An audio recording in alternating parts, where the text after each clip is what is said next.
You could have heard this episode 48 hours early on our Patreon, patreon.com/indieheadspodcast. By joining us for as low as $1 a month, you'll receive episodes early and get access to our Discord server. All of our upcoming episodes will be up on our Patreon 48 hours before it hits our public podcast feeds. But if you're hearing this via our Patreon feed, we thank you so much for your support.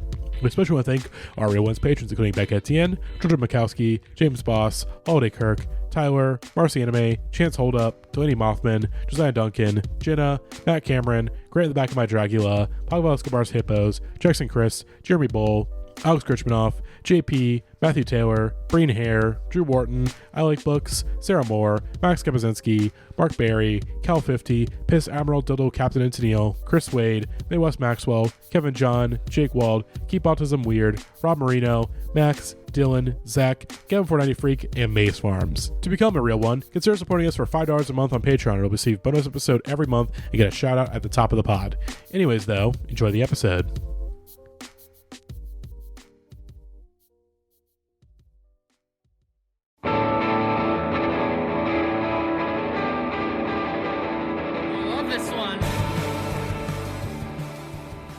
Hello, everybody, and welcome back to the Indieheads podcast. I'm your host, Matty, aka @MorvainPrince on Twitter. I am joined by Grant, and I am joined by Britt, and we are here for a very important reason. This is a playlist that I've been dying to talk about for months now since Grant sent it our way. Grant, what are we talking on the pod today? We're talking about white girl heaters, Matty. It's Let's time. fucking go. It's fucking time right here. Yep.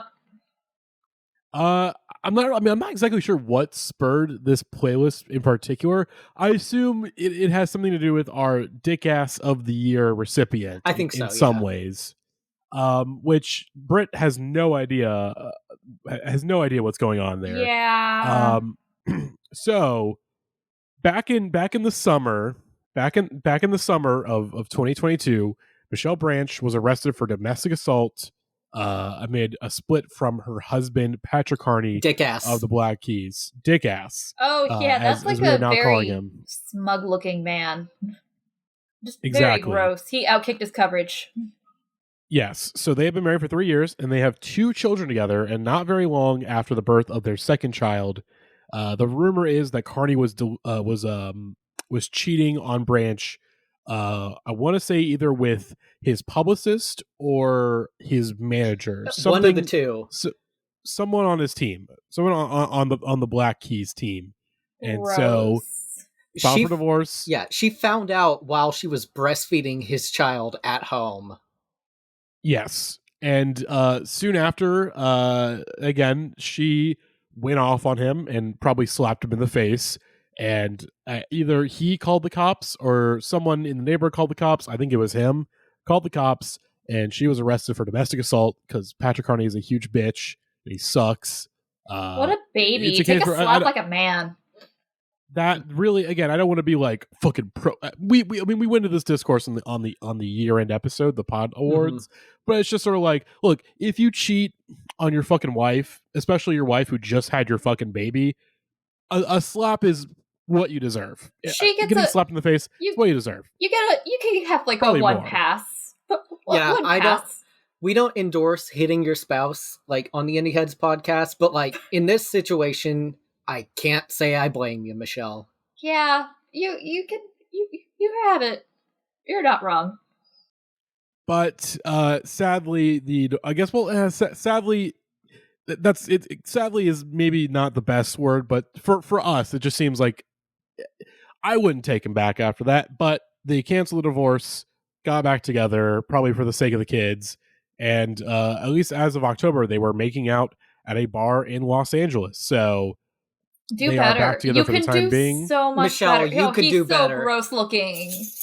The Yeah, picture he's that's on the just- screen is from TMZ, and he just looks.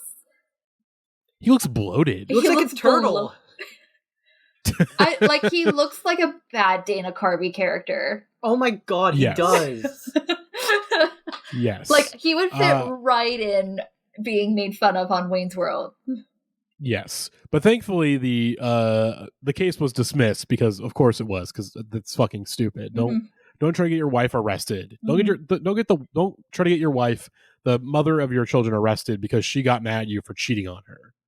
Yeah. dick ass. Dick ass. Dick ass all the way. That is dick ass But behavior. we do not want to define Michelle Branch by her dick ass husband. We want to define her by her music, as we are starting off this playlist with a fucking banger. It's Everywhere from Michelle Branch. Mm-hmm. This one's a banger. This is Michelle Branch is. We're discussing, spoiler alert, there's 2 more songs we're discussing from Michelle Branch on this episode after this one. And yeah, she's the queen of the shit. She's the fucking queen of this kind of white girl. Yeah, she's like the Elvis of white girl music. Exactly. I'm rocking my Michelle Branch shirt right now. I own The Spirit Room on vinyl. Words can't just... I mean, every time I'm on the pod, I talk about Michelle Branch. I bring her up, but like, I genuinely love this woman so much. She was my first favorite musician as a kid. This song in particular was not to blow the gun, but everywhere when I was a kid. And But it really was like very ubiquitous. It was on Radio Disney a lot. It was in movies. Yes. I just heard it so much, and I've never gotten sick of it, even though I will drop the hot take of her biggest hits, and this is her biggest hit, but I kind of think this is her weakest. I think just all the rhymes are kind of simple, especially in the verses. It's a very A-B structure, but I mean, when you have... That's what the pop audiences want sometimes. That's true, but also, when you have a groove this good, like, you could read the fucking dictionary, you know? Pretty much, yeah. Like, it's just the production job here is great. Songwriting is great. The lyrics, obviously, they're simple, but they get the point across. And obviously, the performance here is fucking amazing. Like, she's fully committed. You know, yeah. I'm not like, this is not one of the songs that like stand out in particular for me, like amongst my childhood, when all of this is kind of popular. But I definitely know I have heard this on the radio before in like all of my car rides with my parents and stuff like that. I was a Shania Twain girly when I was a little kid. Oh, yeah. I demanded that of my mother so many times. I should have put some Shania on this fucking playlist. Oh, that would have slammed. You know, like, man, I feel like a woman, but there were some other really good heaters that Shania had. And that don't impress me much. That one was everywhere. That is also correct. But that detracts from Michelle Branch here. The song is very good, but it does... Michelle Branch, unfortunately for me, like, is not one of the standout people in my childhood. I just don't remember her that much. Maddie, I'm gonna need you to kick Britt off of this call fuck now. I'm not trying to be mean. That's not this current, like, revisiting this playlist. I'm like, okay, yeah, this lands. Why didn't I like it more? Oh, yeah, probably because I was, like, 5. But, it doesn't stick out to me in my memory as much, and I don't have, like, quite as visceral, like, images of me driving around in the car listening to it as I have with, like, some of the other ones on this playlist. And it didn't end up on my MP3 player. Yeah, I will say, not to get too far, this is not the best Michelle Branch song on this playlist. But this is still an immaculate song, and this is a... we didn't discuss this, obviously, when we did the water park episode, we kind of had our list from the Music League. Michelle Branch, she's not a water park artist for me. She is... So when I was younger, I went to, like, every summer, there was a swim club that I was a part of, like, just, like, basically a country, like, kind of like a poor person's country club where there was a pool and, you know, stuff around, like a playground and all that stuff that for families, essentially. And I was probably... There was, like, a dive team and a swim team and all that stuff. And it's that the was where I went every beaches summer. to a country club sandals. Essentially, yeah. It's sort of, yeah, exactly. You know, it's one of those kind of deals where it's like, hey, here's a pool. Have your fucking kids come here. You go out, you sunbathe. You know, all that jazz, all that shit. And this song was on the radio all the time, like on the playlist, like while I was at the pool.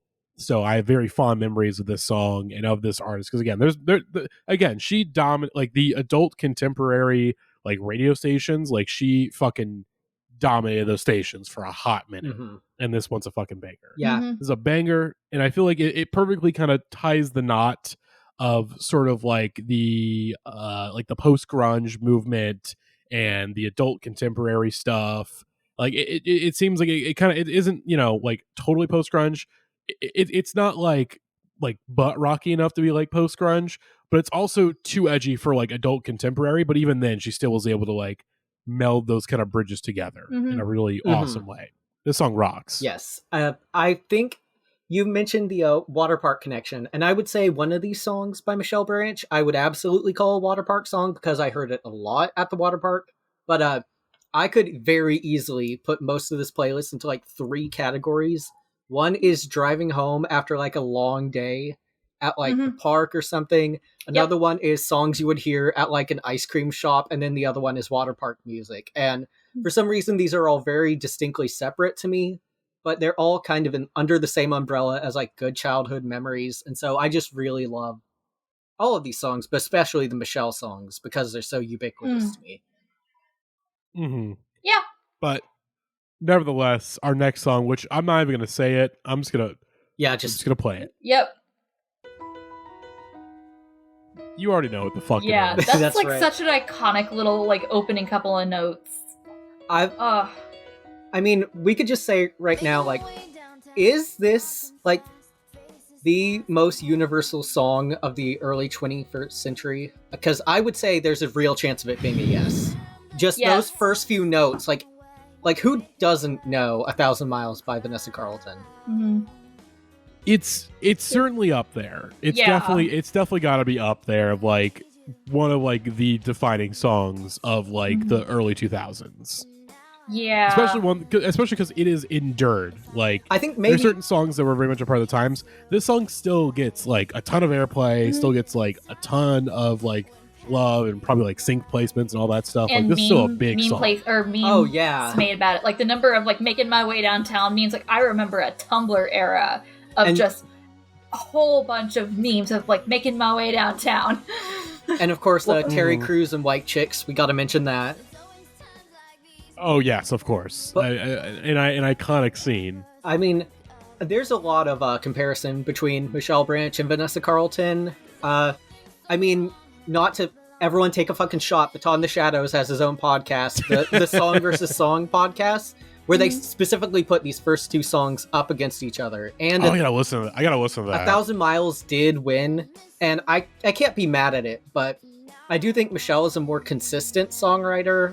Vanessa Carlton's other big song, was it like... Vanessa Carlton's a one-hit wonder, really. Like, in the grand... She's a one-hit wonder. Michelle Branch was not a one-hit wonder. Yeah, Michelle Branch had a couple hits. Yeah. I think that's a big telltale sign. Is this song better than Everywhere? I would agree with that. I would actually agree that this is a better song. But overall, as an artist, like, Michelle Branch clears. Those little, like, staccato strings that do part, when... with the and I need you, and that's like just like the perfect thing in a song. And the bridge, of course, it's incredible. I do think the chorus kind of sucks. Like the "If I could walk into the sky, do you think time would pass me by?" is it's not beating the Sharpie on a pair of Converse allegations for me, where it sounds pretty but it means nothing. That's kind of the charm of it, though. That's kind of the charm of it. Like I do like the hook because it is just sort of like. It is a hook that coast off vibes and nothing more. It's just like I don't know exactly what you mean, but I feel this. It's just I do words understand that sound good from. together. That's and also, to be fair, she was like a lot of these. She was songs a teenager too. when she wrote this. Yeah, that is a lot of these songs. To be fair, Grant. Shout out you gotta throw that criticism. Vanessa Carlton. She came out as bisexual, so she's one of us. Happy Pride. Happy Pride. Happy Pride, Vanessa Carlton. You made a really great song that I really love. But I mean, and didn't make any other songs that we liked. Yeah, she did have another. I think it's more just lack of exploration. Because did she do an album with Stephen Jenkins from Third Eye Blind? I think so. Like yeah. What? I think it was like her follow-up record of this album, like where like he produced and co-wrote like a lot of it. Which I want to say, let me pull up her Spotify just to make sure. Yeah, it was either Heroes and Thieves or Harmonium, where Stephen Jenkins like co-wrote or produced like a lot of that record. But I think they dated for a period too. I think so. I think you're right. Which is, again, I'm not gonna be like, oh, fucking Predator, but there was an age gap there. There was a bit of an age gap there that was a little. Because again, when this song came out, Vanessa Carlton was like basically a teenager. Like, so she was born in 1980, and this came out in 2002. This album came out in 2002, but I imagine the song was 01. Yeah. So yeah, very young when this blew up. So not to. Here's the thing with Stephen Jenkins. I love the first Third Eye Blind record. I love a number of their songs.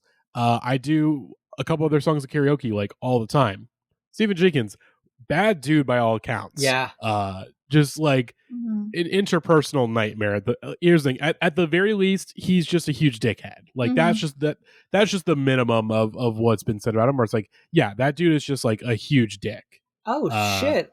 She's in the Carole King musical now. Good for her. Oh hell yeah! I bet she's fucking crushing it. Mm-hmm. Yeah. I did not realize she is married to John McCauley of Deer Tick. That's fun. Yeah. That's pretty fun. Yeah. So good on her. Michelle and Vanessa are both married to like alt rock guys now. I think Vanessa won out in the end on which one. Yes. Yeah, and now we're here on the Indieheads podcast. There's your connection. Yeah. We win. Case closed. Episode over. Roll credits. It says right there that they had begun a relationship in mid-2009. Gross. Yeah. Hang on. Go back up. There was something about a kinetic environment that's kind of like Fleetwood Mac. That's not a good environment to be in. No. That's not what I would want.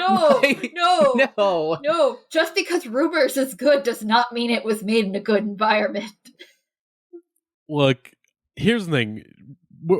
I mean, at this point, like, I'm not a musician. Grant, you do play music, but I don't think you're definitely not playing music as much as you did when you were like a teenager. No, the quorum call days are long behind me. Exactly. So like musician brain is like again, my day job is dealing with musicians all day. Mm-hmm. Musicians and people in the music industry, musician brain is crazy. Where they're like, like the working environment of Rumors is great, and I want to compare my record to that. And here's the thing: obviously, Rumors is like, hey, Rumors is a great fucking record. Yeah, one of my all-time favorites. It's like, it's amazing. Sometimes it's one of my top 10, or easily I would not like want to be in that 2, studio. 3. Neither would I. Yeah. Hold on a second. I see a guy outside of my window who looks like fucking Jay Mascis from Dinosaur Jr. Yo! I don't think it's him because he's a little too tall and not as like skinny fat as Jay Mascis, but he's got the vibes. Or he looks like Fred, like dad vibes Fred Durst when he's wearing the old man shit. Check out your dad with the swag on the floor.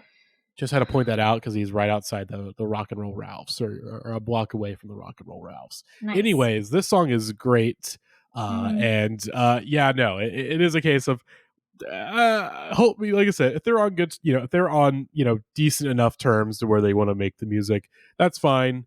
Here's the thing, musician break. This is not the first time, not the last time this will happen. Like one of my favorite, spoiler alert, I guess, for sort of end of year stuff, mid year stuff. One of my favorite albums of the year so far, the new Strange Ranger record, was made while two of the members were breaking up and working on a record together. So again, it can be, it can be maybe a nightmare of a personal environment, but for artistic environment, it could be great and lead to good stuff. Because I think the new Strange Ranger album, spoiler alert, doesn't come out till the end of July, but I think it's great.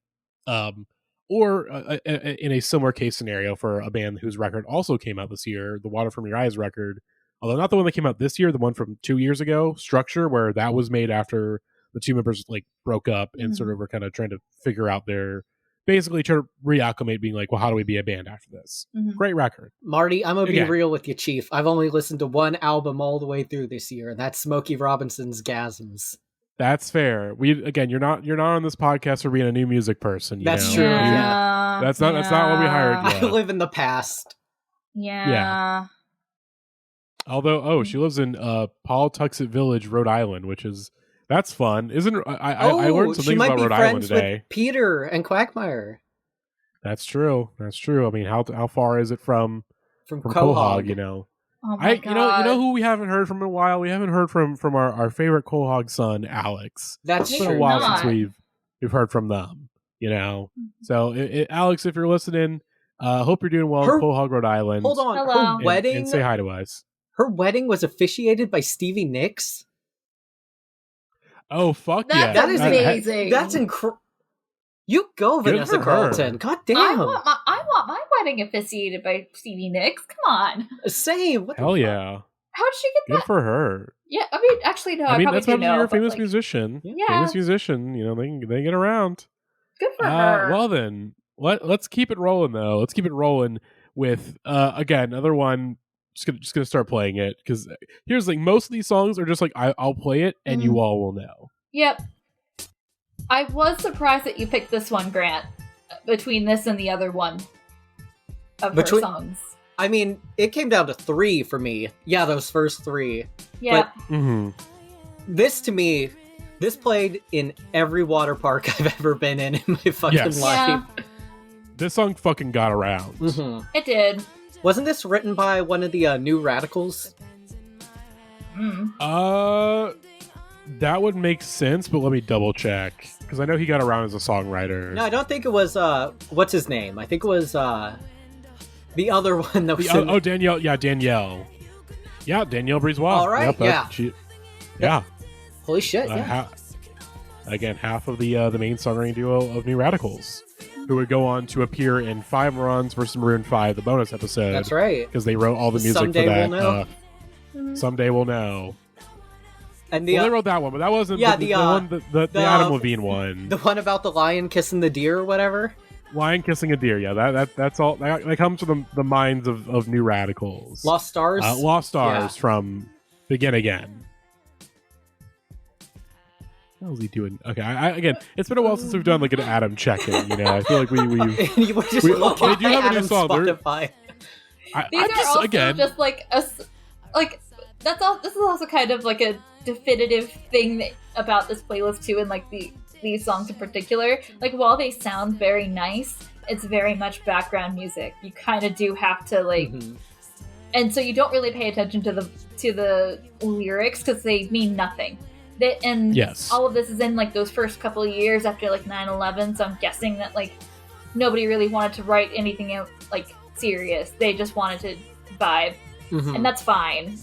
And also like Iraq War era, we're also starting like manic pixie dream girl fantasizing. So like this absolutely is on Zooey Deschanel's from New Girl, her playlist.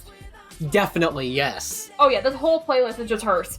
When I was like I don't know, 8 or 9, I was convinced I was going to be the next Weird Al, and I wrote an entire parody of this about a street fight or something. All I remember is "Feel the pain on your skin," and I don't remember any of the other lyrics. But that sounds like a Deftones lyric. That's true.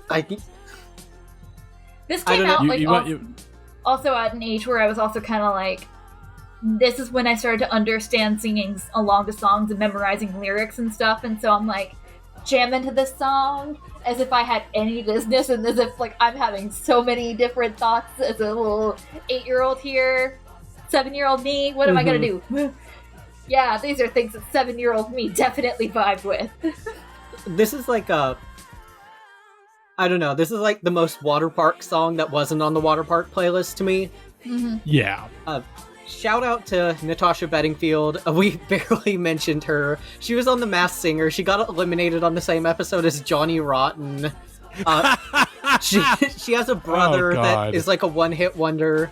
I think she recently had a kid. Good for her. I don't know. I feel like, wasn't there a thing on Twitter where she posted a photo and people were like, damn, didn't realize Natasha Bedingfield was caked up like that. Yeah. People were shocked that Natasha Bedingfield was caked up, but... Oh. I mean, I'm not mad at that, but I don't think we were paying attention to that in 2004. I don't know. All 3 of her big hits, I heard a lot, and I really liked all 3 of them. I do agree, maybe Pocketful of Sunshine could have also worked for this playlist. These words... But sometimes the most obvious one is the sometimes obvious choice, best choice. Yeah. But, like, also, Pocketful of Sunshine would have actually made me like, question things, because that was actually really overplayed at a certain point. Yeah, that one was... I think I would also blame Easy A for that one. I think I heard that one on the way to school, maybe 4 times a fucking week when it was big. It's up there with Happy for songs that have just been, like, absolutely ruined for me by overplaying. I will say, we worked a band this year at my job called Thumper, who did a a kind of sick post-punk cover of this song that I want to play a little bit of. I would love to hear that. Okay. Okay, I'm already in. All right. Yeah. All right. I need to hear the vocals. Because we worked on this album from them, Doors of Grey Door, and then we heard this cover and we're like, we'll literally work this for you pro bono because we like it that much, just as like a favor.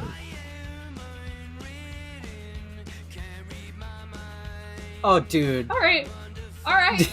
No, I love this. Are you fucking kidding? All right. Yeah. That's not a normal choice for like these post-punk like band covers.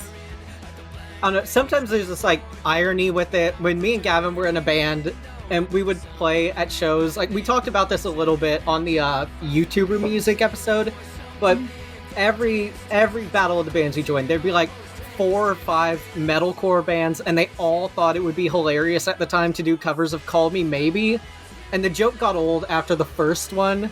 And I don't know. But this fucking rocks right here. I'm into this. This is actually very good. It plays it very straight in a good way. Yeah. Yeah. It's not like cynical or anything. I think that if I remember correctly, the instrument is just like they basically just did like a drunken cover of it. Like they decided just like they're like on some radio thing or like they had to put a cover in. They're like, let's just fucking do it. I don't remember the lyrics very well, but let's just fucking do it and see how it goes. And it went really well to the point where they decided to record it. You know, this rocks. Good, great cover. Very good. Awesome cover. Yeah. Shout out Number. But this next one, I was not familiar with this one until Grant put it on the playlist. Grant, what's our next song? Well, just like this episode itself, this one's for the girls. Let's fucking do it. I remember Martina, hearing McBride. this song at some point, but I like never like paid attention to the lyrics. But I'm like, okay, I recognize this. Yeah, this one may just be exclusively regional. You know, I'm from Texas, so like country songs were fucking everywhere.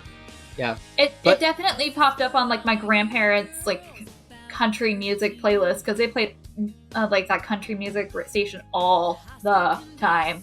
Yeah, this is another one that is just like a water park classic to me. Specifically, every time I got scared of a bee by a trash can, I feel like this song was playing in the background. Like I'd be crying to my mom, and this one's for the girls would be playing in the back. I'm not even joking. I know you're not. I have very specific memories about being afraid of bees and wasps to this one's for the girls by Martina McBride. I will say, yeah, this one, I didn't know this one. I think it's because I'm not from the South. Mm-hmm. I'm not from the South. I didn't listen to country radio growing up, so I feel like I feel like if I did, though, I would be much more familiar with this one, because this definitely seems like one of those ubiquitous ones. Mm-hmm. Yeah, this was everywhere in fucking Texas when it was big. This is like, I don't know if it's contemporary with Carrie Underwood or proto, but it's before. It's 2003, so it'd be then before Carrie Underwood Carrie. owes her entire fucking career to this song right here. If you were contemporary with like Reba McEntire, more accurately, probably. Because she has that "I'm a Survivor" song. That's true. Yeah. Which this kind of feels like, in some ways, sort of in a similar vein. I was thinking that too. I didn't even realize this is like Martina McBride, not Reba, for a while. And like this was this is a song that definitely was tucked way, way in the back of my memory archives. And I remembered this, and I'm like, oh, I remember this. But But like, I don't know. This is just a song. I absolutely could like picture myself just kind of vibing to this one. Like, this one's for the girls. Yeah, this song is just shout out women. It's awesome. Yeah. This also feels like this song walked. Well, actually, more accurately, this song ran where 15 by Taylor Swift walked. Yes. My god, that's a good fucking call right there, Matty. Yep. I'm surprised that Taylor Swift never dropped a cover of this when she was like big into country. Yeah. It's not too late. I'm not shocked because I don't think, again, she will only, like, Taylor will only go back to like full blown country if like the market is like that dire where she has to like really dip back into that bag. She'll do it for like the re-records, but that's really it. Of course. Yeah. When Ron DeSantis outlaws everything but country, she'll go back to it. Yep. Yeah. I like how the suggestions for this song, like the "you might also like" on the Genius lyric page, is "Chicken Fried," "Pump Up the Jam," and "Last Night" by Morgan Wallen. Oh God! Pump Up the Jam. Kunk on Earth is literally here now. The algorithm just does not understand me. No. Does not understand any of this shit. It's been a running gag that since I've gotten into Formula One, my TikTok algorithm has just been absolutely fucked. And I ended up somehow on, like, Bagpipe hit TikTok too, which played the Formula One theme song, and I'm like, alright, bring it on. Look, I only go to TikTok to watch the tipsy bartender. I don't know nothing about that algorithm. Oh, the tipsy bartender is... Oh my God. That poor man. We did watch one or two of those. I can't remember what episode it was. On but I was just the Shibuya K episode. We watched the St. Patrick's Day ones. Yeah, because we couldn't figure out what was going on with that genre. So we're like, we just got to do YouTube videos just so this isn't like a 30-minute long episode. A 30-minute long episode of Yumi and Max going, yeah, I kind of like this song. Yeah, that'd just be it. It'd probably be short, honestly. Probably like, 30 minutes just to get through the songs. And then like, all the comments would be before the songs are even done. Anyways, that episode, that's a bonus. If you want to listen to that one, patreon.com/Indieheads podcast, $5 a month to get access to that episode, a bunch of the bonus ones. Nevertheless, this one is good. This one is for the girls, and I love women, and I'm glad you guys get to have this song. Hell yeah! Although now we get to move on to my least favorite song on the playlist. Really? That's not the one I thought it was going to be. Yeah. Why? What's just spoil? Just it's okay. We go with spoilers. What song did you guys think it was going to be? I thought it was going to be Skater Boy. I thought it was going to be. I love Skater Boy. So the Sun's awesome, and I love Skater Boy. All right. Although I will say with Sheryl Crow, I would have picked a different Sheryl Crow song. I mean, I would have picked a different one. I didn't want to get into her 90s stuff because spoilers, I have a white girl 90s playlist. Okay, that's fair. Yeah. That's fair because that is definitely fair. As soon as I signed up for this episode, I was like, Grant, where the fuck is Bitch? And it was Grant's on the 90s one. It's on the 90s one. So we got more white girl heaters on the way, everybody. Yes, and I will absolutely come back for Bitch. I love Bitch. But our next song is Bubbly by Colbie, Caillat, which is... I don't like this one because it just reminds me of like the bad Jason Mraz songs, and of course because they did a song together. Yes. So yeah, that's true. I don't know. I can tolerate this stuff when it's by women for some reason. That is fair. It's not that like I fucking hate this song. It's just like if I had to pick a least favorite, it's this one. It's a little too sweet. It's a little too twee. Well, twee is not the right word. It's a little too sweet. It's a little too sweet to the point of corniness that I'm like, I can't gel with it. I just can't do it. Is this song about busting a nut? No. It's like I look at the lyrics and I actually really like it is sweet. Every time I see your bubbly face, I get the tingles in a silly place. This woman wants to fuck. It's a very chaste. It is a song that is very chaste and is horny, but doesn't know how horny it is. Yeah. I don't know. Okay, it starts with my toes. That's just like, okay, come on now. No, I don't think it's like a.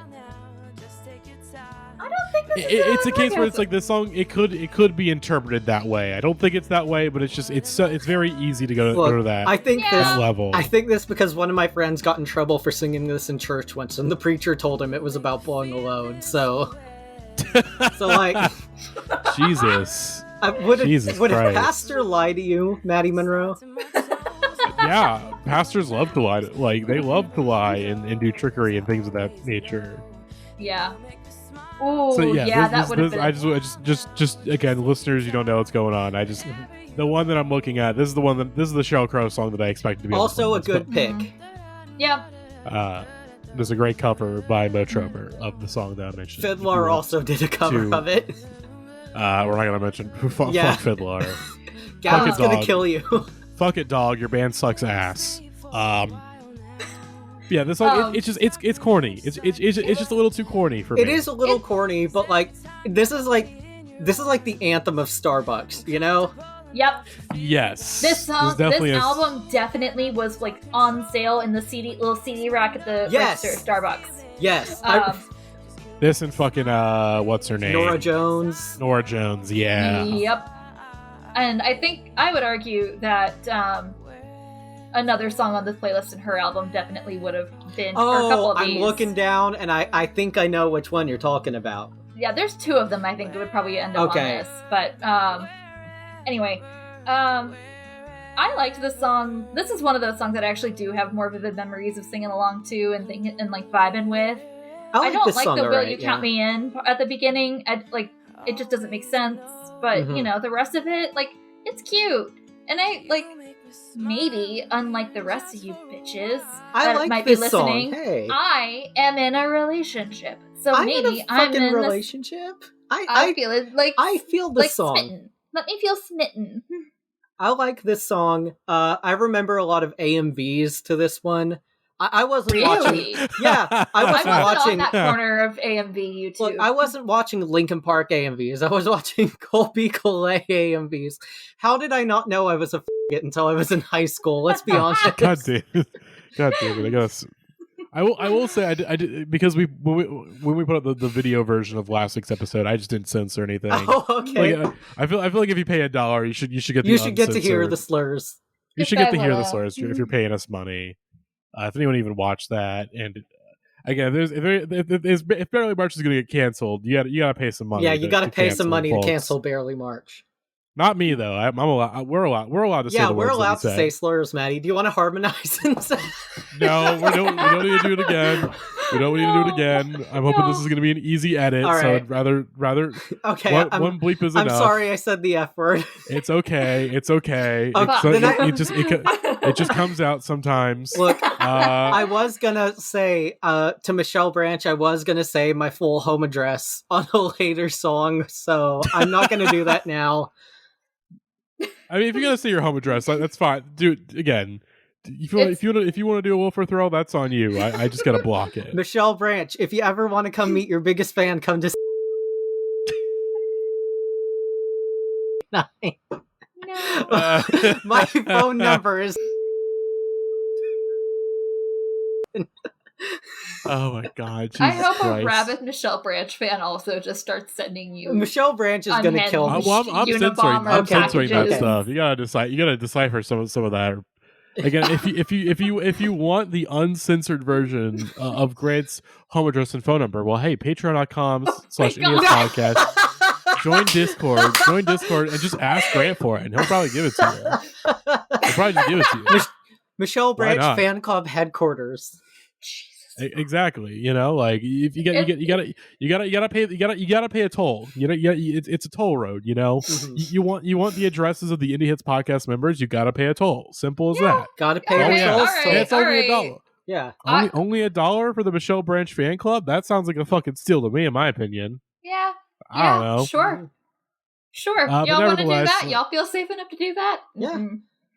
I'm not gonna do that shit. Hell no. I feel like I already revealed too much by saying I live next to the Rock and Roll Ralphs. I feel like that's already too much. Mm-hmm. But nevertheless, let's move on. And speaking of our queen Michelle Branch, let's move on to her song. Back. All You Wanted.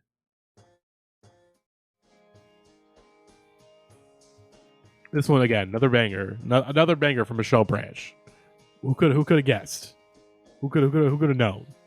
Oh fuck! I should have put the Kids Bop versions of these in here too.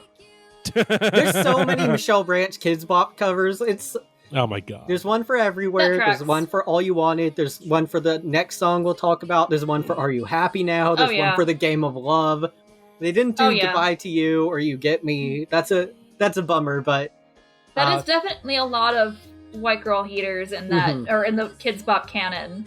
But again, like the target demographic of Kids Bop is a bunch of little white kids that don't know what they're singing about. That's true, yeah. So, like, if you could put, like, a soundbite in the dictionary next to the word chorus, this would be my submission. This is my favorite chorus of all time. I can take you away from here. We're all just grooving. What an incredible cover. Yeah, we're doing very good at this whole music thing. Audio podcast. Where we all just fall silent and just kind of groove to Michelle Branch. Look at us go. I mean, this might have been my first favorite song ever. I'm not sure. Aside from, like, the Monster Mash. It's one of the first ones for sure. But, I don't know. I will say, I was a kid, I loved Michelle Branch, and then, of course, as I got older, I found rock and roll, found punk rock. I completely forgot she existed, you know. And then, I don't remember specifically what year it was. I think it was early in the pandemic. I just decided to listen to, like, all the music of my childhood, and I rediscovered Michelle Branch, and I was like, I wonder what that "If You Want To, I Can Save You" song was, because I forgot who it was, what the name of it was. And so I was like, I'll just start listening to Michelle Branch because I remember Everywhere. I really liked that song as a kid, and I liked Breathe, and I liked Are You Happy Now and stuff. And the second, I was like, I don't remember this All You Wanted song. And the second that chorus happened, it was like the end of 2001: A Space Odyssey. I just lost my fucking mind. Oh my god. Yeah, you know, I had a religious experience. Speaking of the pandemic, I have to make a confession here on this here Indieheads podcast about the pandemic. I somehow missed all of the Tiger King stuff. I didn't watch it. I skipped it too. I saw the memes, and my partner was horrified. And so last night he was over at my place, and he just put it on in front of me because, like, you haven't seen Tiger King, like. The memes don't do it justice. That might be the only time someone has put on Tiger King past the year 2020. Are you kidding? I know. I'm like, what on earth? And by the way, this thing is absolutely unhinged. More than even I was more than I understood. Because, like, I didn't know that there was basically, like, an exotic animal Playboy mansion involved here, like a cult. Yeah. Yeah, there's a guy that's, like, called the real life Scarface, and he's the normal guy that owns tigers. Yeah, the whole thing is just off the rails. But yeah, I'm behind on that particular thing. And now I'm catching up, so then I'll join all of you all who watched the dang Tiger King show. Mm-hmm. And speaking of wildcats, like cougars, Michelle Branch, please DM me. Michelle leave Branch, dick ass. you leave dick ass. Get with Matty so I can my girlfriend be okay with it. She'd be totally fine with it. Look, by the way, Michelle Branch, I'm just gonna throw in here real quick. He's already called the cops on you once for hitting him. You may as well just do it again and not suffer the consequences. Again. We won't tell Michelle. And if you make it permanent, he can't call the cops on you. Please, we don't need another Black Keys album. You'd be doing us a favor. We will protect you. If you get caught, we'll smuggle you out of the country. We love you. You've made the best song ever with All You Wanted, even though it's not even my favorite Michelle song on this playlist still. He is not the love of your life. He's literally just a guy. Hit him with your car. Get with Maddie Monroe, aka Marty Monroe, aka M, and come to Pitchfork Fest. If you go, I will go, and I will cry and tell you how much I love you. I've got a free ticket, Queen. I got a free ticket. I just got a press pass, so I got a free ticket now, Queen. It's all yours if you want to come with. Hey, I know you're into musicians, Michelle. You're dating one of the Black Keys. And I happen to know that Matty had an illustrious rap career as a child. So, y'all can talk about your influences. My one and only song, No Crush, which I'm not playing No Crush again. I'm one and only again. Don't look up if I made another song. Just don't look it up. Matty has one song. One song only. I never made a second one. All right, I definitely did make a second one. That's extremely embarrassing to the point that I couldn't even listen to it when I found it for the first time in like 10 years. Okay, definitely didn't happen. Sounds like what we need to play on this podcast. I'm not Britt. I can handle No Crush because No Crush is like No Crush is like. I think the big thing is that No Crush, my voice hadn't dropped yet, so I can kind of have that separation. It's the voice. My voice was not and dropped the Danny on the other Brown one. And it's got the Danny Brown instrumental. Like it was like, okay, this is just a dumb kid who's still in the friend zone. The other one is just like, no, back. No, I can't do it. You understand how much I love like busting Matty on this podcast. Even I am like, we can't. That other one, it needs to stay buried. That's like blackmail. That's like, that is. I gave everybody in the Discord like blackmail material if I ever wrong anybody. Like I put a lot of faith in you guys to not leak that, and so far so good. Hey, you have leverage on Barely March, okay? Like that is true. Like if you go down, he's going down with you. Exactly. I'm taking bitches down with me. But let's move on. Let's move on to our next song from Sheryl Crow, as we mentioned before. Let's give a listen to "Soak Up the Sun." Another ultimate water park song, in my opinion. Yes. Oh yeah. This is water park songcore. But also, like, I listened to this for the I just went through this playlist because I kind of knew all these songs already, and so I pulled it up and I was like listening to this, and it opens up this line, and I'm like, I'm gonna let y'all hear it. Yeah, the first line of this. Yes. Yeah. We should just let it play. Yep. I love little synths, little electronic tinges. It's fun and cute.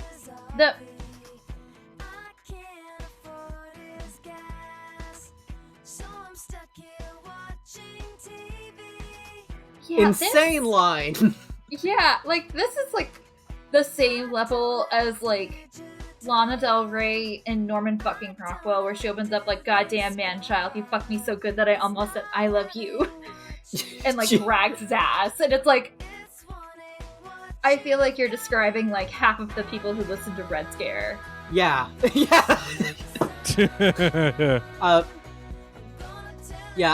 This song is a water park song, but on another personal level, like this one's for the girls. My mom is a huge Sheryl Crow fan, has been for my entire life. I've known basically her entire discography just because she's one of my mom's favorite artists ever.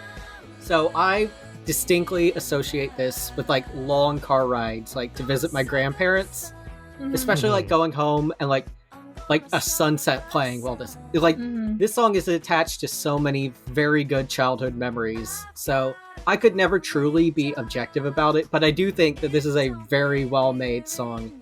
It's a little more pop oriented than a lot of Sheryl Crow's other songs, but pop oriented is not a dirty word to me. Like I think this is just a very well produced, very nice song, and I don't know, it probably my favorite non Michelle Branch song on the playlist. I'm not sure. It's between that and a later one. Like my least favorite actually of the bunch. Like I know that's fair. Like it's like I just don't vibe with it really, and it's very like I'm listening to it more and I'm like, this is doing nothing for me. I mean, it's not my favorite Sheryl Crow song. Like that's probably, if it makes you happy right there, that's a great song. Yeah, also I'm pretty sure I think I heard my homophobic grandfather also went and saw saw Sheryl Crow live, and now he's like aggressively homophobic, so now I'm like side eye. Hey, that's not Sheryl Crow's fault. Yeah, I know it's not Sheryl Crow's fault, but it's like that's tainted it a little bit.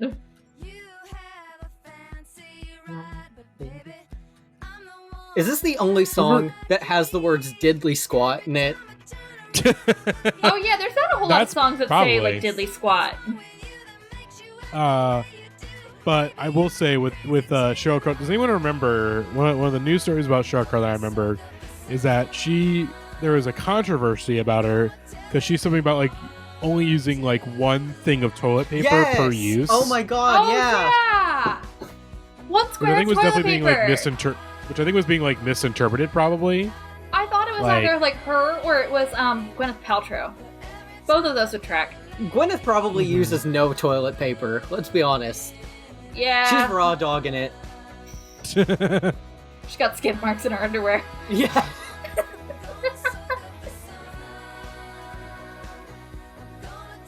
We're just vibing. It's just again, we're just vibing because it's a good. I mean, like, it is a vibe. It's a good vibe. It's just like the lyrics and like the way that she's singing is just not clicking with me. And It might be a little too chill for its own good. I'll give it that.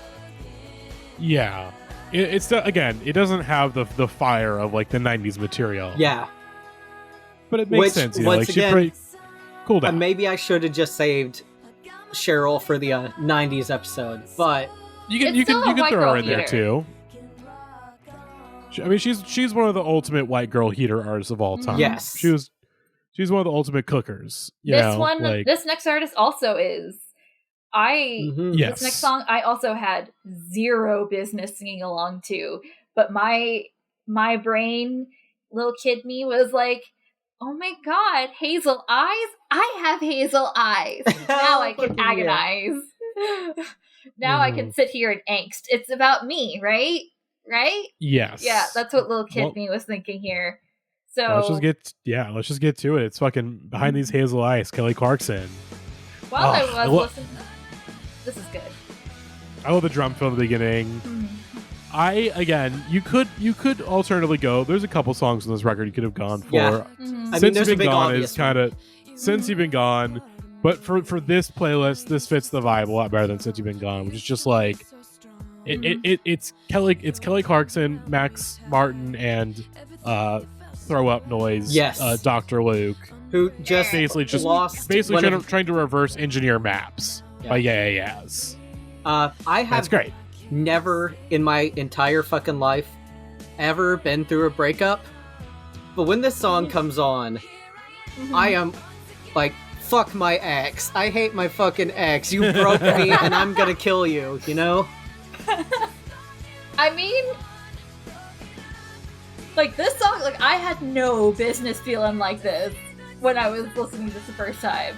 But also when I was here, like, when I saw that this was on the playlist and I was listening to it, I'm like, this is the most successful person to ever be on American Idol, and you are never going to, like, convince me that any of the other American Idol winners are real. It's gotta be her or Carrie Underwood, right? I don't even know if Carrie Underwood won. Yeah, Carrie Underwood won. Carrie won. I thought she was two. No, she won. Because I remember, I could name like a handful of people who I knew were on American Idol. I started kind of running down the list. I'm like, these are all very early, and you become increasingly irrelevant the later your season can be on. So like, I'm like, okay, Chris Daughtry. Yes, she won the fourth season. Clay Ruben Aiken was stuttered. in there. Yep, he was in there. I mean, I remember Fantasia, but like, oh yeah, I remember Fantasia. like, because she was pretty cool, but like, nobody's manifested anything really out of American Idol. They fell the fuck off after the first four winners: Kelly Clarkson, Ruben Studdard, Fantasia, Carrie Underwood. Those are all names I know. Like, we haven't heard much from Fantasia or Ruben Studdard in years, but like, that's two genuine superstars. And then the fifth season is Taylor Hicks. It's like immediately. Oh, yeah. And then Jordan Sparks, who did have a pretty decent career. But did she win? Yeah. Oh, I didn't realize that. And then after that is David Cook, and then I don't know a single of these other people. Let's see. Okay, I know Sky McCreery, and I know Philip Phillips. Yeah, the rest of these are Philip just... Phillips has maybe one song that everybody knows. Oh, Adam Lambert, but he was second place on a later Yeah, season. I thought he was like fourth, but maybe I'm mixing up with Chris Daughtry.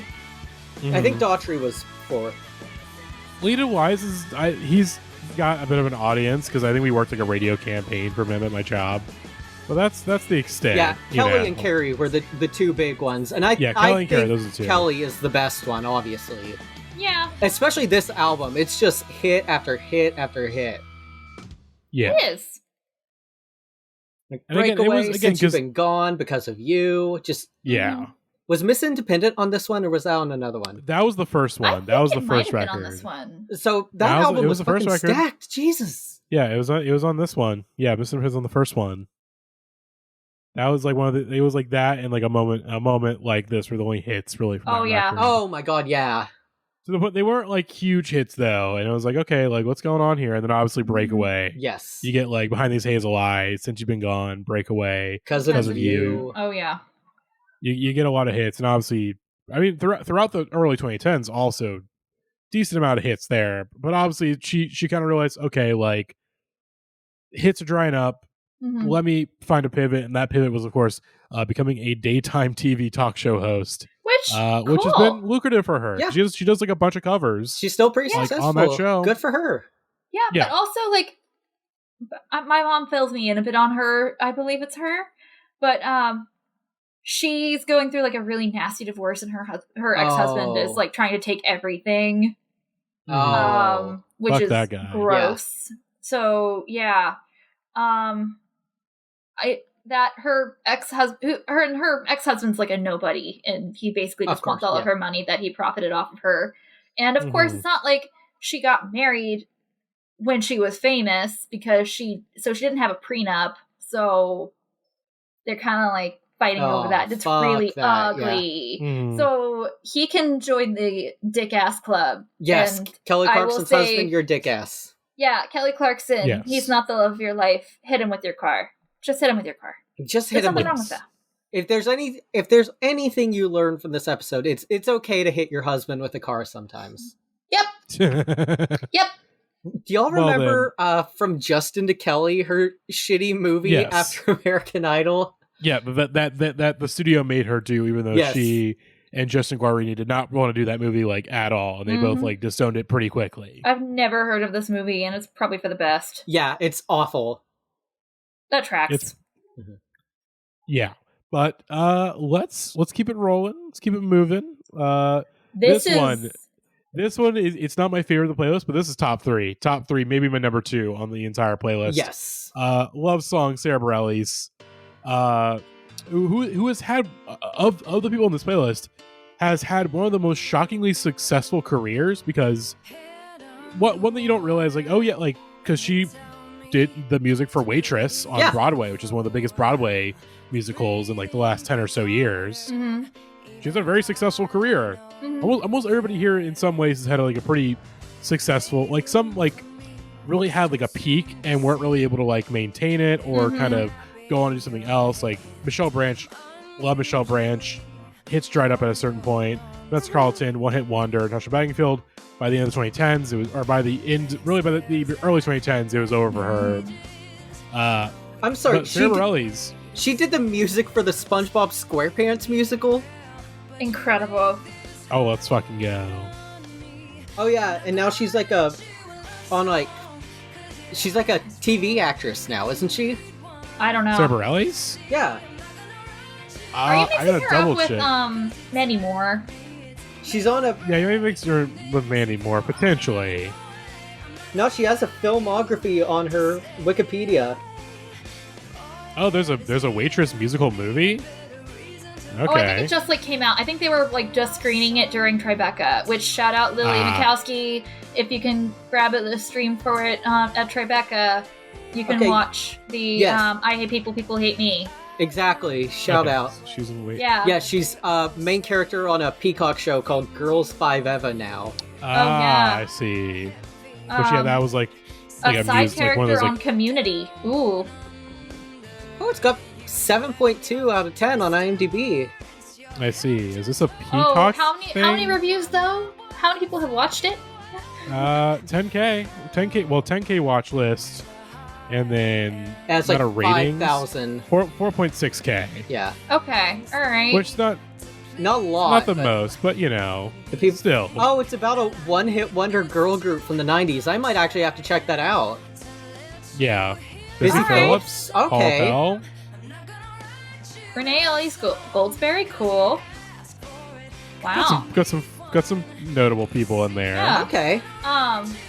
This song is great. I just noticed I never talked about this song, but I really love this song.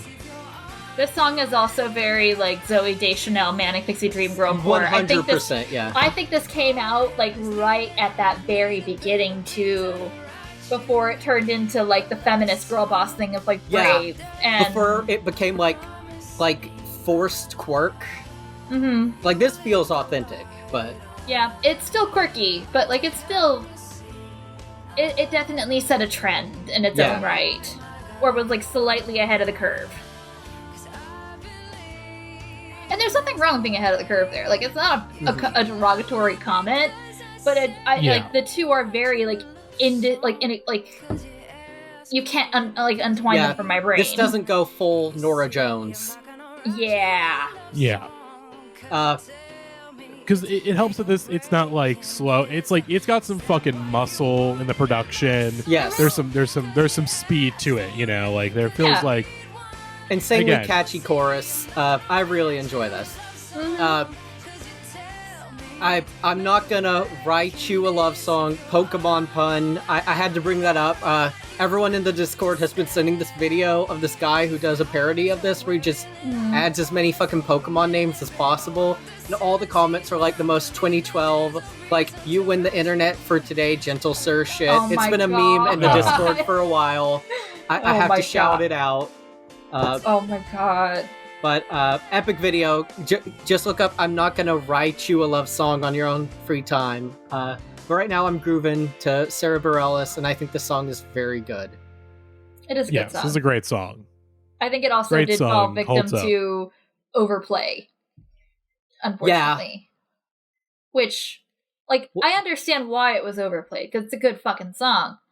But I used to get Sara Bareilles and what's her name? Christina Perri. I used to get them confused. Yeah, all the time. That's fair. Although Sara Bareilles way better than Christina Perri. Just washes easy. I will say, since I'm not going to be on any of the Twilight episodes, Britt, I feel like you need to know this story. Oh no. Christina Perri did the 1,000 Years song for Twilight. You know. Yep. One time I was in the car with my dad and we were driving to the grocery store, and this was recent. This was like post-pandemic. Okay. I was in the car with my dad and we were driving to the grocery store, and we were listening to a country radio station. I know because I heard some Conway Twitty, I heard some Hank Williams Jr., and then out of nowhere, they start playing 1,000 Years by Christina Perri. It starts and the verses go, and my dad is just kind of humming along the what? And then it gets to the chorus, and my dad's sitting there behind the steering wheel. It goes, and he's singing along. He's hitting every word. He's going, I have died every day waiting for you. And that's when I realized that it wasn't a country station at all. He was playing music from his Bluetooth speaker, and that was his favorite songs ever playlist. Oh my god. Oh my god. Jesus Christ. So my dad is a Twilight head. I don't know how he found that song, but I'm so happy he did, because it's now my favorite memory ever. Grant, why aren't you going to be on the New Moon episode again? Because I've never seen it. You could not see. You could watch it for the first time as a bit. Maybe I'll have to watch some Twilight. I mean, I am the Dracula expert, so maybe I'll have to watch some fucking Twilight. You have to compare vampires. Okay, but, you also can't compare those two vampires. They're very, very different. Look, I may have to watch some Twilight and squeeze myself into the Twilight episodes. I believe in you, Grant. I feel like that'd be a lot of fun. Like, especially like the New Moon one. That's my personal favorite. But if you is that the one with the werewolves in it? That is the one where the werewolves come in. Hell yeah! But, all right.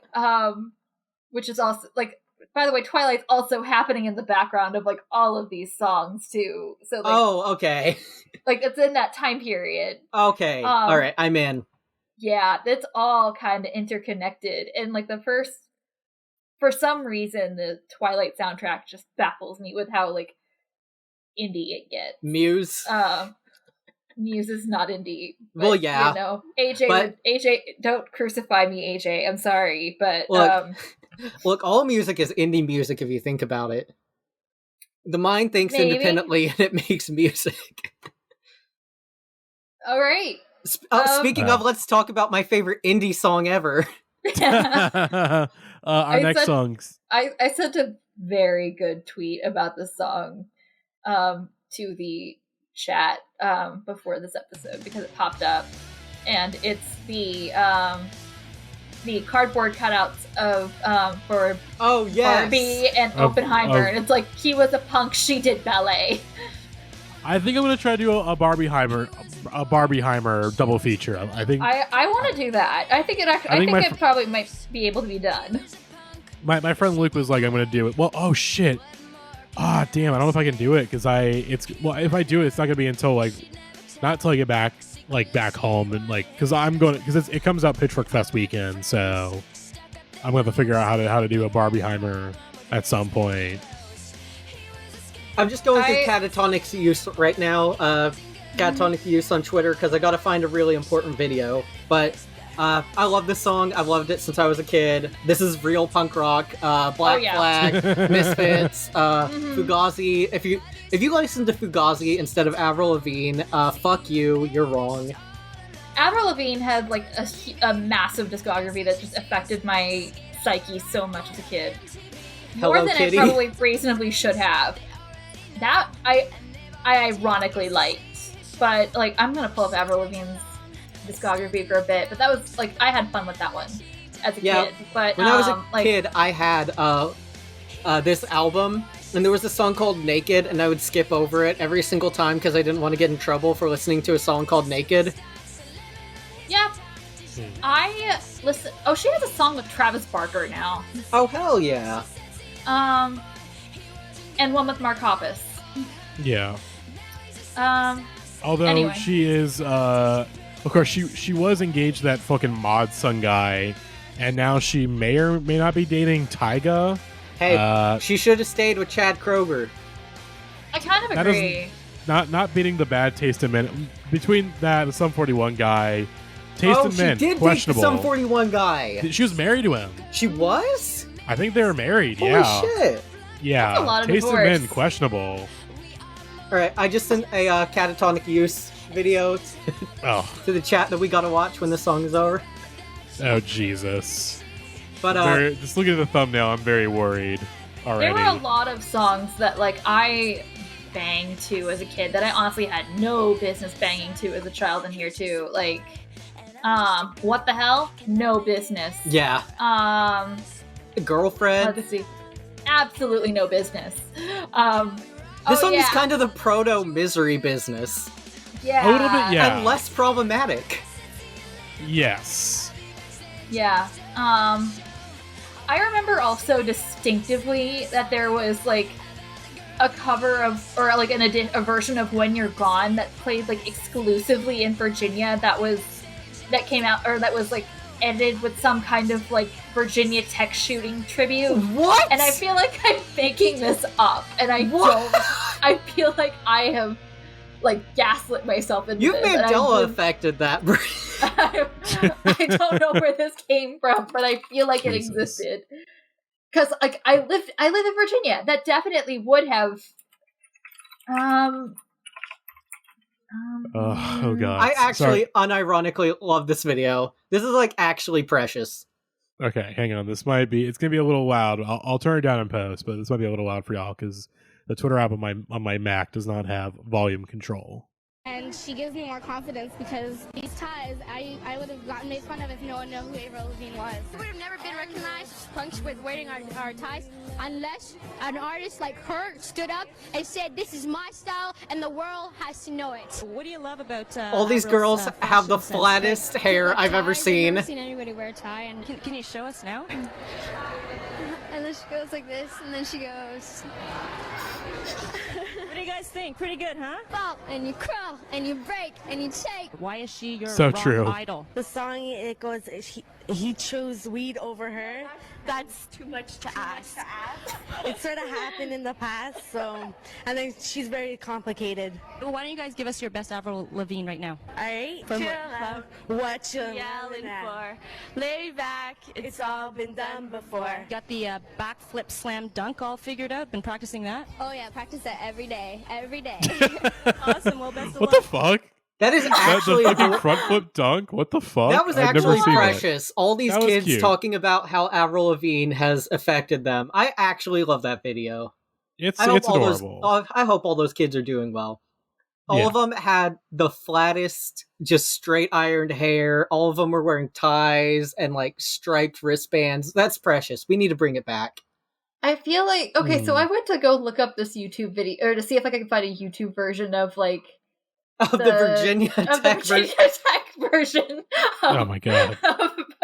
Keep Holding On. It was that song, and all I'm finding are just like weird slideshows of pictures of the victims, which I don't want to see. Yeah, I don't want to watch that.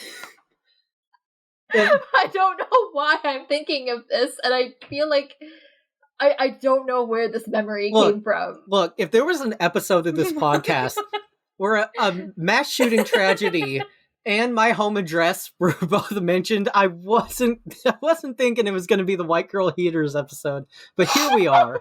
Suddenly I see why the hell it means so much to me. Oh my god, Grant. Good lord. Let's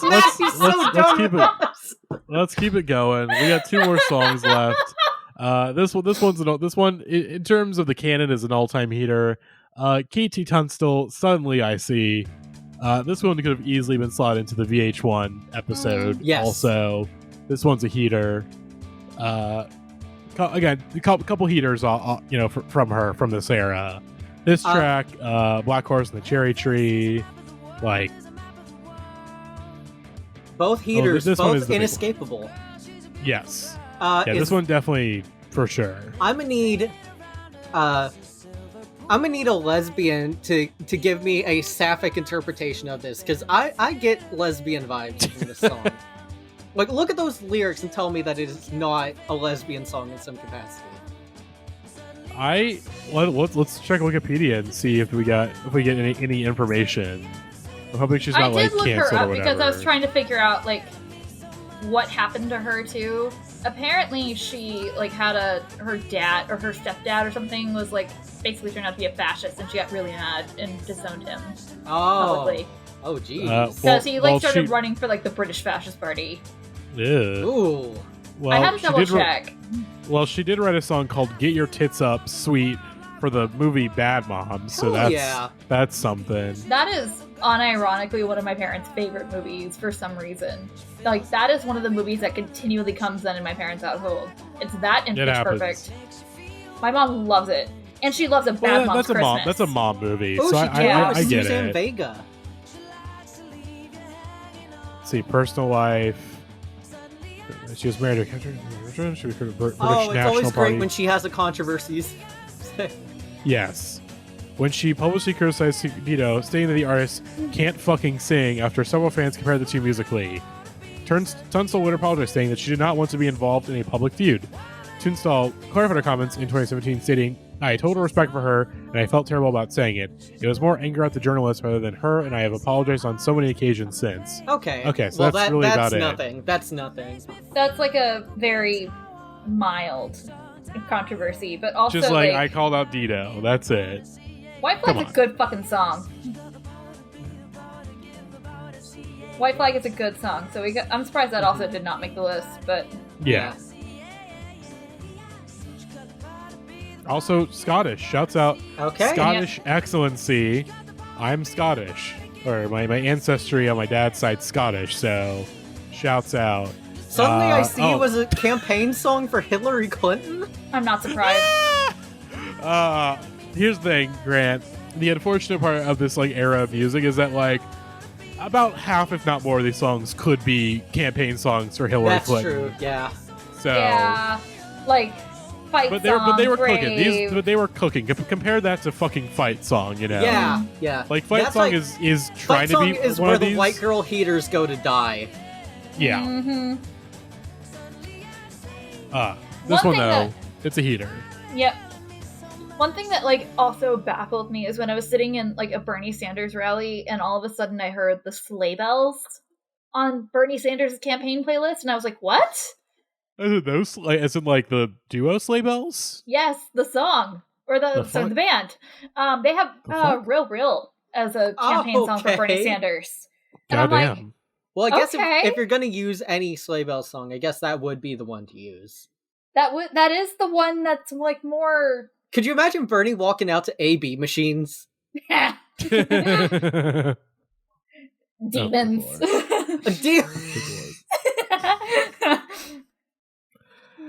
Stand up 6x6x6. Good luck with that.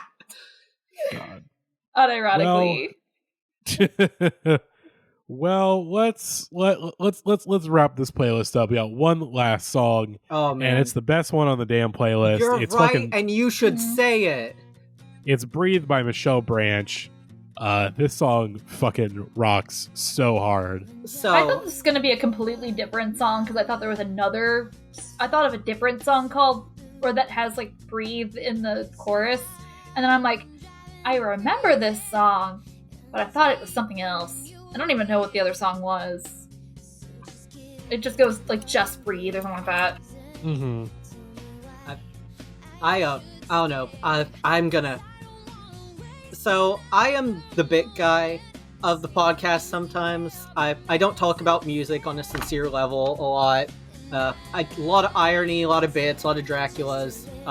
I've struggled a lot with what my favorite song of all time would be. As much as I want to say like just like "Heaven" by The Cure, or like or "This Must Be the Place" by Talking Heads, or "Dragula" by Rob Zombie, which is like my go-to bit favorite song in the pod, even though I do love that song. Mm-hmm. There's no denying my favorite song of all time is "Breathe" by Michelle Branch.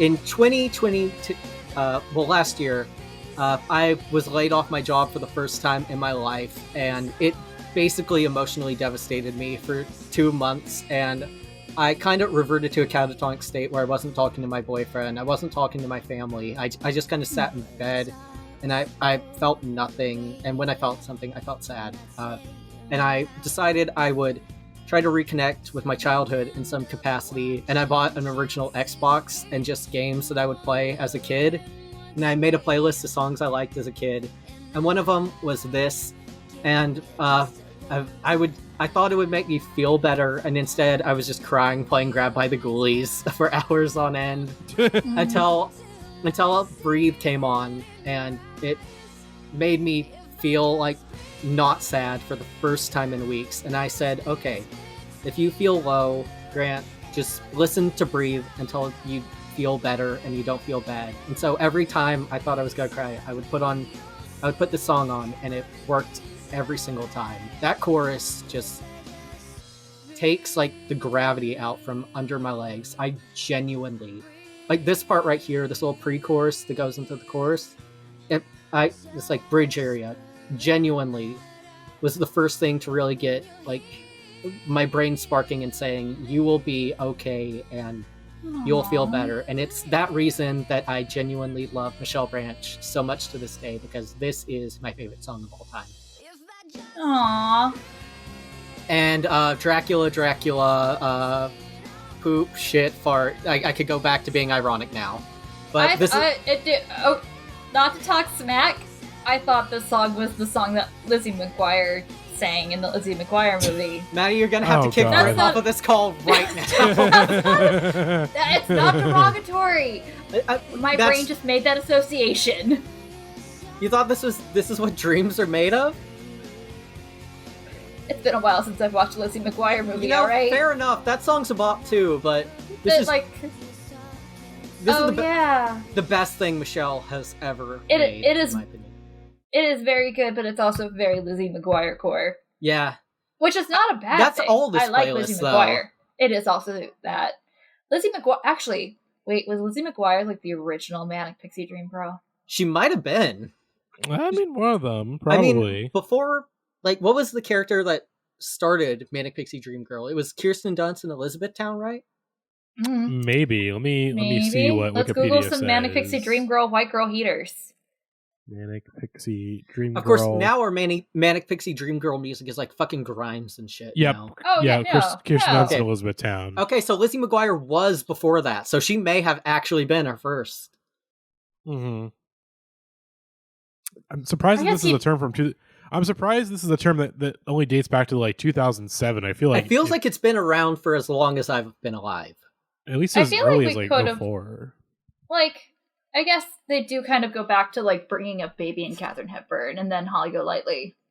They do kind of yeah. go back and like apply it to people who they hadn't applied it to before. Mm-hmm. Because they didn't have the term. Yeah. But like there's a lot of Oh, yep, there's that 500 Days of Summer. Oh, yeah. That was also one of my favorite movies during this time frame. Because I didn't understand it at the time. Mm-hmm. That soundtrack also is a bunch of heaters, but yes, yeah. I actually maybe I might throw that playlist in or playlist together.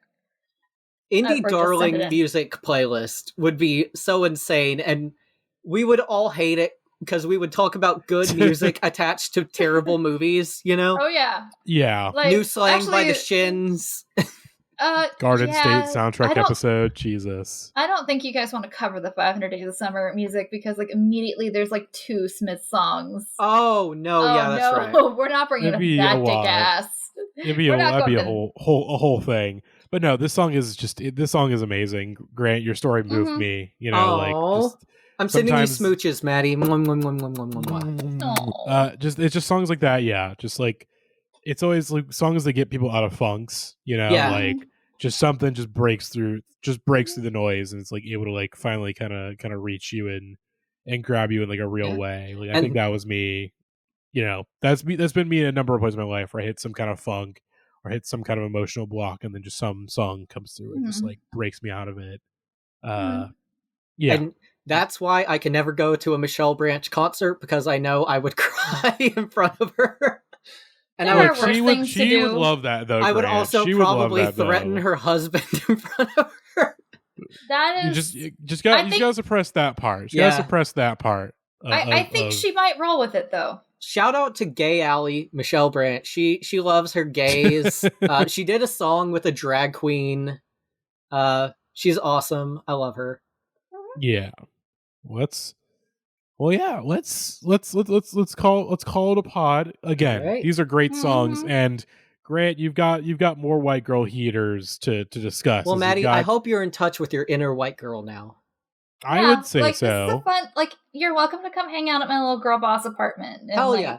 I was talking. Like, I've been thinking, on the pod, if there was a civil war between me and Gavin, who would join the team Gavin and who would join team Grant? And I was like, well, Gavin would get Will for Thrill, Gavin would get Max, Gavin would get Bareilles March, Gavin would get AJ Moser, Gavin would get Ivan, Gavin would get Alex. Well, I'm not sure about AJ though. AJ's a maybe. I threatened AJ with his home address once. Yeah, that's true, but I feel like But who started the hose? Well, Gavin really went on the hose. Well, we all went. Yeah, we all went in on the hose. I think AJ would be a neutral party that you two would have to try to win over. Yeah, but I decided if that were to happen, I'd be like, well, who would join my team? And my first thought was, all the women.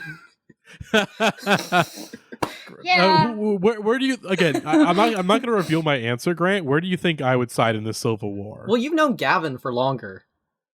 That is true, but Gavin didn't make you listen to Chubby Checker like 7,000 times, you know? Oh. That is true, but Gavin's made me listen to some pretty bad stuff, and he has well, here's the thing: it's not just the song. Gavin has videos, and the videos Gavin does have videos.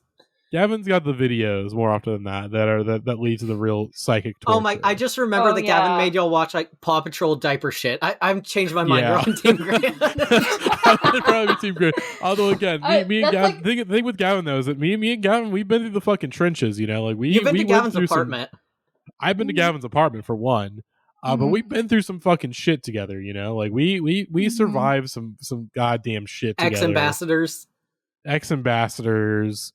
AJ Moser 30-minute Muse rant. Unmasking the wolf. The 4.5 hour 90s Rock #1s episode where we tried to break AJ and repeatedly failed and just ended up breaking each other over the course of that episode. Yeah. One of the most torturous podcast experiences I've ever had in my entire life. We're just talking strictly podcasting, no streams. Streams are a different beast entirely. Oh yeah, those were torturous. Those were torturous. Gavin, sorry, those are also. Well, I did the Hallow stream, which had some rancid shit on it, some musical theater kids, you know. Yeah. But also had the possessed toy skeleton, so it all evens out. Well, that evens. I think at the end of the day, here's the thing. I would join Team Grant, but I imagine Gavin would try to get me to be like a double agent, and I would maybe go along with it. Or Okay. maybe I'd like feed them. But Then maybe I'd like feed them like false information, you know? All right. Like, I think I could be like a double agent of sorts. Oh my god. But I feel like at the end of the day, the Civil War would be against me at the end of the day. Yeah, like, it would turn into... Like, I wouldn't be on anyone's side. It'd just be like you two eventually against me at some point, you know? Like, that's how you guys come back together and in the Civil War being like, oh, our common enemy is actually Matty. He's the reason why we're all together in the first place. We gotta stomp the source out, you know? And that's just that's how the podcast will finally end. Mm-hmm. After almost 9 years, that's how it ends. With a Civil War. This is the way the podcast ends. This is the way the podcast ends. I feel like the brother band series, the inevitable brother band series, that's going to break some people. Fuck, dude. No. That's going to break some folks. But yeah, again, we're calling it a pod. Thank you, Grant. Thank you, Britt. I promise for the next White Girl Haters episode, we will have more than one white woman on the episode to lend their expertise. It just so happened I will come back more with like basically every single thing listed in Bo Burnham's white woman's Instagram. Oh no! Just go from there. I will lean in. I will. This was a case of like scheduling, like, because we were supposed to do Rap Forum Veterans Volume 3 this week, but we had to push that extra week because Jackie's going to be out of town.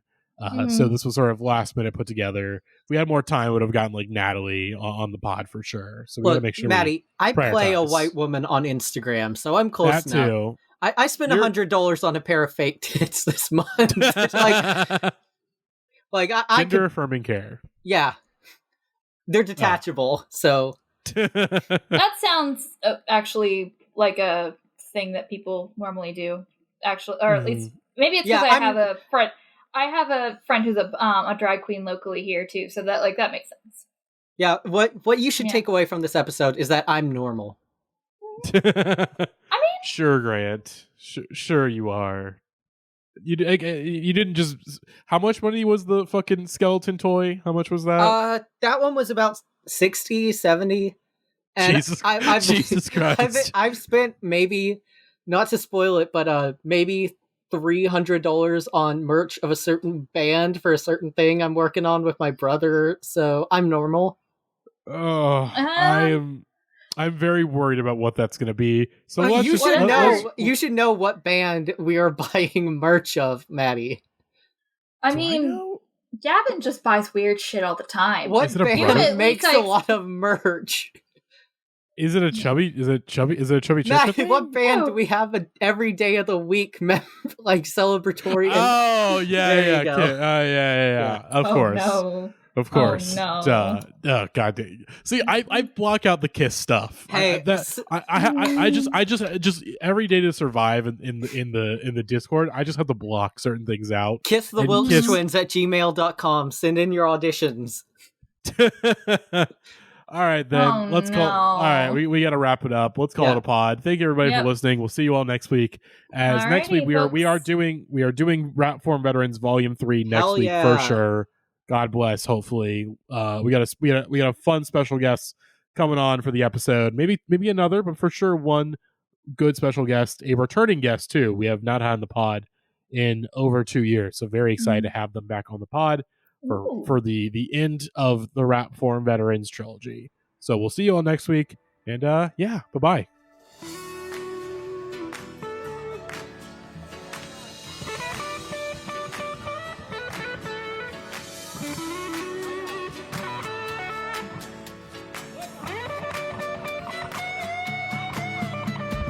Tell me just what you